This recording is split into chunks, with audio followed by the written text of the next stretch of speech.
Okay, welcome back to your home inspector training. I am Garth Haslam. In this segment, we're going to cover all the don'ts in doing home inspections. You know, there's a lot of do's, do notice the roof, blah, blah, blah. But there's a lot of ways to really torpedo yourself as the home inspector and not only put a doom to the success of the inspection that you're doing, but also put an end to sometimes your career as an inspector. So pay attention to this, this segment. First off, and this kind of goes back to one of the other things I'd mentioned in one of the other segments, but honesty. Don't oversell a deficiency. And I see home inspectors do this so often. And it's wrong, and you don't need to do it. If a home is gorgeous and it only has one or two minor issues, then say so. You don't have to trump up those one or two minor issues to make it appear that you did your job better. You know, if you've got two level 3 issues on maybe on a scale of 10 where 10 is the worst, if you got 2 level 3 issues, write it up as 2 level 3 issues. You don't need to make it appear that those are level 8 issues. The buyer is going to want to do that themselves. As an example of that, perhaps maybe I'm looking at some cracked concrete in the floor that I'm standing on. These are little hairline cracks, and it just happens. That is not a deficiency. That is concrete doing what concrete does. And if you wanted to maximize that to scare your clients, you could say, okay, you got concrete cracking. Maybe you might have structural issues, for example. And one of the things you're going to need to learn is how to identify the difference between concrete structural issues and non-structural issues. I have a segment on that in my training.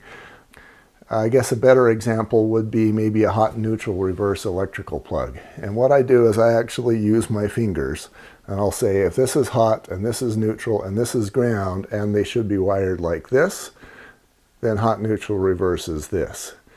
And I have found that this makes it so much easier for the client to understand what a hot neutral reverse electrical plug is. I have seen home inspectors kill a deal over a hot neutral reverse plug, which tells me that he really doesn't know what he's doing. If you can't find the big stuff, then you can't find the big stuff. Maybe it's not there. But don't make the little stuff rise in perceived importance because you didn't find something big. On the same level, don't undersell an issue either. For example, and I just mentioned hot neutral reverse plugs. You want to say, look, this is a deficiency. It was wired wrong. Here's how you fix it. But the undersell would be, it's not a problem. People have lived here for the last 15 years and they haven't died, so don't worry about it. That's an undersell.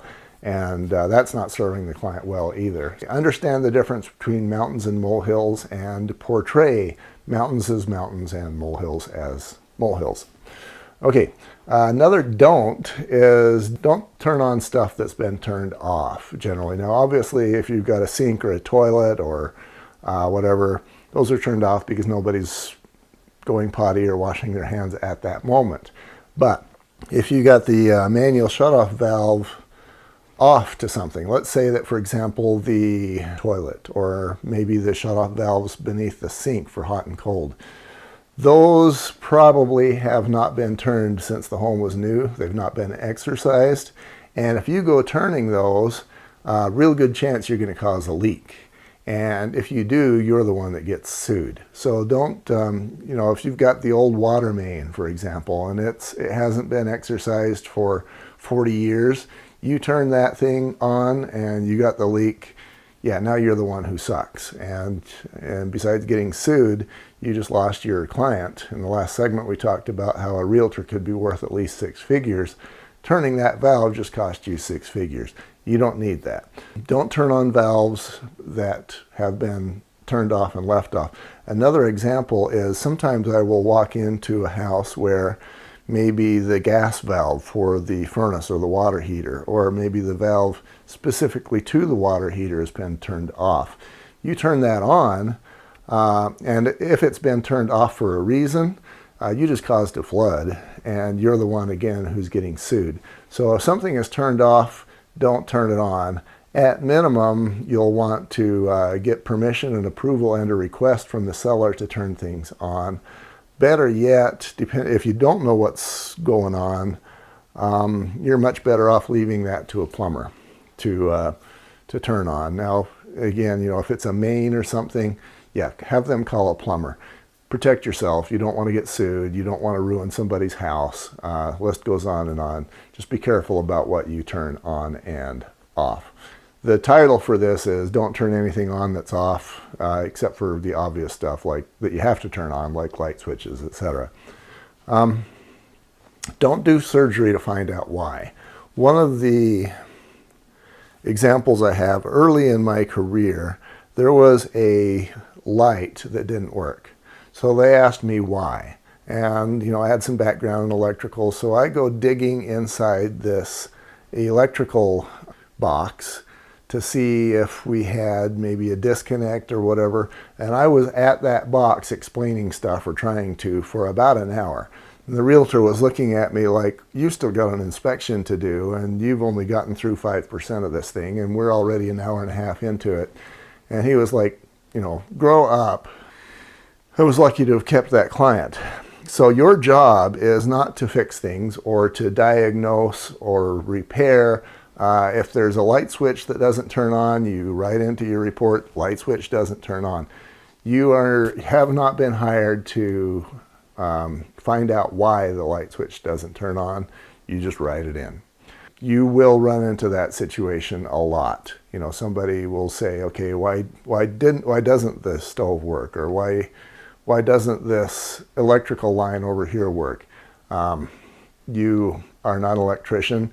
Even if you are, at the moment you are a home inspector, and your role is not to diagnose and repair. As a matter of fact, if you do change the house anyway, now you're liable again. Your job is to just identify what the issues are, describe what they are clearly, and identify whether it's a mountain or a molehill. In my case, I call that a low or a medium or a high priority. Don't do surgery. Don't do anything that's unsafe. Now, as home inspectors, we want to do a very good job for our clients, and of course our clients want us to do that. But let's say that it's December, you've got 6 inches of snow on the roof, and the client wants you to get up there and take a look at things. You don't want to die. And the last thing you want to do is get up there and fall off the roof and die, and then your career's over. And on a similar nature, you don't want to allow the buyer to get up there and die himself. So don't do anything that's unsafe. Don't allow the client to do anything that's unsafe. It just works out badly. Same thing with small attics. If you've got a very small attic and you've got to do a snake crawl to get from point A to B, all you can do is tell them what you can see from where you can reasonably get to, and that's as far as you can go. The client needs to understand that, you're willing to do the best job that you can, but there is no reasonable expectation that you kill yourself or put yourself at risk to try and do a little bit better inspection. Not okay. If something is capped or turned off, it's that way for a reason. I mentioned that. And finally, remember to check the AC disconnect. If I have had this situation happen where, there's an electrical box located near the air conditioner.